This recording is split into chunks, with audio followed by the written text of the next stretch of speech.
പ്രിയപ്പെട്ട സഹപ്രവർത്തകരെ, കഴിഞ്ഞ ദിവസം ൂടെയും മറ്റും നമ്മൾ കണ്ടതാണ് ബി.ജെ.പിയുടെ ഉന്നത നേതാവെന്ന് അവകാശപ്പെടുന്ന അമിത്ഷാ രാജ്യത്തിന്റെ നിയമനിർമ്മാണ ശില്പിയായ അംബേദ്കറിനെ കുറിച്ച് പറഞ്ഞ വാക്കുകൾ.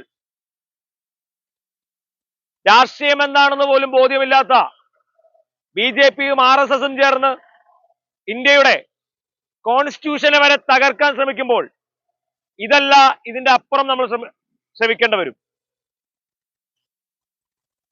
ഇന്ത്യയുടെ രാഷ്ട്രപിതാവ് ഗാന്ധിജിയെ എല്ലാ കൊല്ലവും വെടിവെച്ച് കൊല്ലുന്ന ഈ ആർ.എസ്.എസും ബി.ജെ.പിയും കരുതിയിരിക്കുന്നത് ഇന്ത്യ എന്ന് പറയുന്നത് അവരടക്കിമാണ്, അല്ലെങ്കിൽ അവർക്ക് അവകാശപ്പെട്ട, അല്ലെങ്കിൽ അവർ മാത്രം ഉൾക്കൊള്ളുന്ന ഒരു സംവിധാനമാണെന്നാണ്.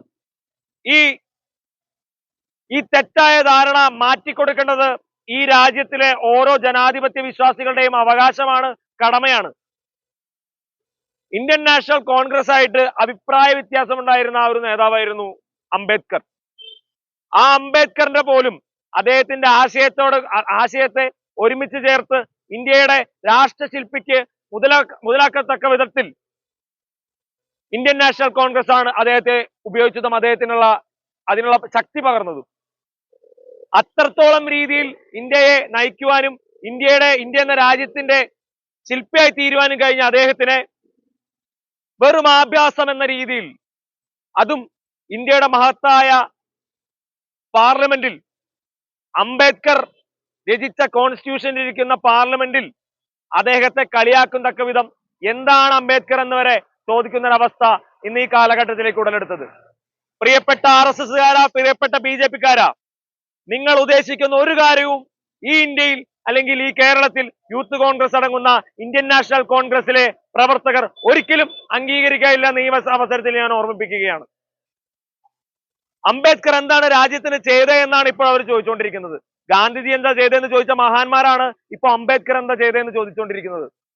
ഇതിനൊക്കെ ചുട്ടമായ മറുപടിയും കോൺസ്റ്റിറ്റ്യൂഷൻ എന്താണെന്നും അംബേദ്കർ എന്താണെന്നും ഗാന്ധിജി എന്താണെന്നും ഇവരെ പഠിപ്പിക്കേണ്ടത് ഇപ്പോൾ ഇന്ത്യൻ നാഷണൽ കോൺഗ്രസിന്റെ ആവശ്യമായി തീർന്നിരിക്കുകയാണ്, അല്ലെങ്കിൽ ജനാധിപത്യ വിശ്വാസികളുടെ ആവശ്യമായി തീർന്നിരിക്കുകയാണ്.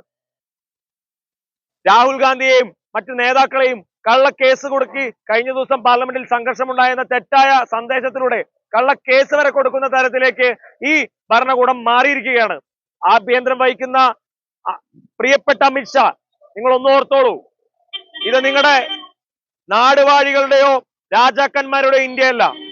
ജനാധിപത്യ വിശ്വാസികൾ ജീവിക്കുന്ന, ജനാധിപത്യ വിശ്വാസികൾ വോട്ടെടുപ്പിലൂടെ പുതിയ സർക്കാർ രൂപീകരിക്കുന്ന ഇന്ത്യയാണ്. അതുകൊണ്ട് തന്നെ ഈ കാലവും കടന്നു പോകുമെന്ന് മാത്രം ഞാൻ ഈ അവസരത്തിൽ ഓർമ്മിപ്പിക്കുകയാണ്. ഈ പ്രതിഷേധ സമരത്തിന് എല്ലാവിധ പിന്തുണ അറിയിച്ചുകൊണ്ടും അംബേദ്കറിനെ ഇനിയും ഈ ഇന്ത്യയിലും അംബേദ്കറിന്റെ വിലയും ആളുകൾക്ക് മനസ്സിലാക്കി കൊടുക്കുന്ന തരത്തിലേക്ക് നമ്മൾ മാറണമെന്നും അഭ്യർത്ഥിച്ചുകൊണ്ട് നിർത്തുന്നു. നന്ദി, നമസ്കാരം.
രാജ്യം ഭരിക്കാൻ അറിയില്ലെങ്കിൽ രാജിവെച്ചു പുറത്തു പോകൂ.